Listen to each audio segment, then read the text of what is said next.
Hi, I'm Jake Jones. I'm a junior in digital enterprise systems, and my project is about the worst nuclear reactor failure on American soil, Three Mile Island accident. Now, the name sounds a lot scarier than the outcome actually was, but make no mistake, this was a massive setback for the nuclear industry. And when you trace it back to its root causes, almost every single one comes down to a failure in configuration management.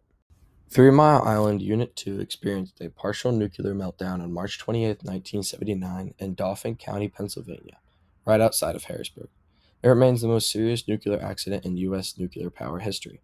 Now, here's the thing, as scary as a partial meltdown sounds, the actual health impact to the surrounding public was minimal, but the damage to the industry, to public trust, and to the future of nuclear energy in America was enormous. So, what good came out of it? Quite a bit, actually. The accident forced the entire industry to overhaul its safety practices. Nuclear plants across the country were required to meet far more rigorous safety regulations. Operators had to complete significant more training, and emergency response protocols were standardized nationwide. Perhaps mostly important thing, it led to the creation of the Institute of Nuclear Power Operations, or INPO, which made nuclear power sustainably safer for every community living near a plant like Three Mile Island. Three Mile Island was operated by Metropolitan Edison Company, known as MFET, which itself was a subsidiary of General Public Utility Corporation. Unit 1 of the plant opened in September 1974. Unit 2, where the accident occurred, only became operational in December 1978. That means the disaster occurred just 3 months after Unit 2 just started. To understand why this happened, we have to understand the nuclear industry at this time. Throughout the 1950s, 60s, and 70s, nuclear power expanded rapidly across the United States, but that growth came with almost no standardization in how plants were documented, configured, or controlled. Design changes frequently weren't tracked, information wasn't reliably communicated to operators who needed it, and there were no formal framework ensuring that what was built actually matched what was designed, and that what operators were trained on matched what actually was running. After Three Mile Island, all of that changed. The Nuclear Regulatory Commission mandated rigorous configuration management practices, essentially laying the groundwork for what we now call CM2 principles: identification, control, status counting, and auditing. Now, industry shifted from being reactive to proactive, and configuration management became embedded sources in an entire life cycle of plant operations. So, how do the core concepts of CM2 map to what happened at Three Mile Island? Let's go through each one, starting with configuration identification. The pilot operated relief valve, or P or RV, was a critical component to the cooling system, but its actual open and door status was never properly identified or monitored in the control room display system. The system didn't distinguish between what was commanded and what was actually happening. Secondly, configuration control. During a maintenance procedure 2 days before the accident, isolation valves on the auxiliary feed water system were left closed. No change control process flagged this as a risk to the reactor cooling. There was no formal record of a component being left in a non-normal state. Third, configuration status accounting. Operators had no accurate real-time picture of the actual system state. They believed the PORV was closed when in fact it was open, and coolant had been draining for 2 hours before they understood what was happening. And finally, configuration audit. Prior to the accident, there was no formal audit that verified whether control room indicators were actually reflecting true component status.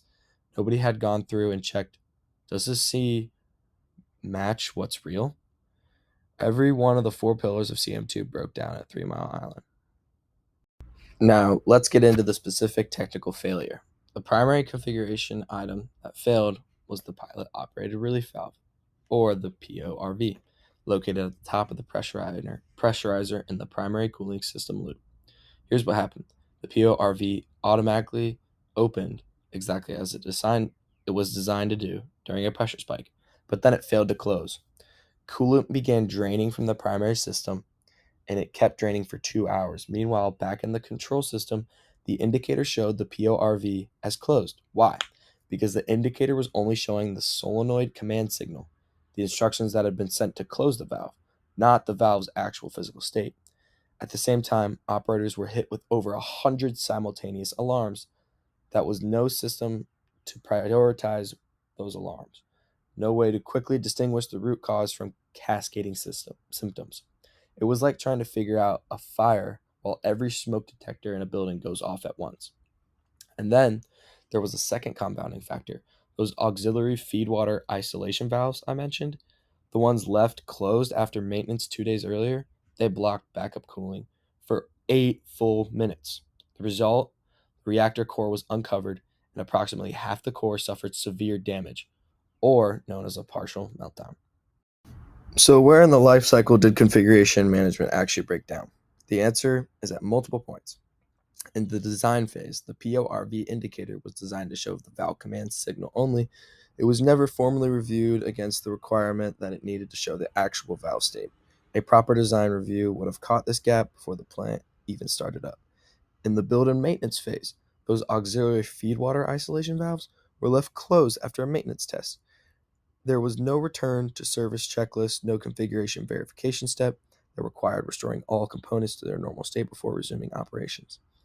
And in the operate phase, operators were trained on procedures that assumed the instruments were accurate. There were no procedures, none, that addressed what to do if an instrument might be showing incorrect data. But the deepest breakdown was the gap between design and development. The known limitations of the PORV indicator, the fact that it couldn't detect a stuck open valve, was never formally documented, so it was never fixed. That unresolved risk sat in the system for years until the day it mattered the most. So, what would today's configuration management have looked like? Here are 4 process changes that would have prevented this disaster. First, traceability. In every indicator, a CM2 baseline should require that every controller indicator traces back to the verified system requirement, formally signed off before the plant can start up. If the PORV indicator can't actually confirm valve position, that gap has to be documented and resolved. Secondly, maintenance configuration control. Any valve or component left in a non-normal position after the maintenance should automatically trigger an open change order, one that cannot be closed until it's verified and formally documented. No more paper logs, and nobody checks. Third, real-time configuration status, a digital plant configuration system showing live baseline versus actual state for all safety critical components.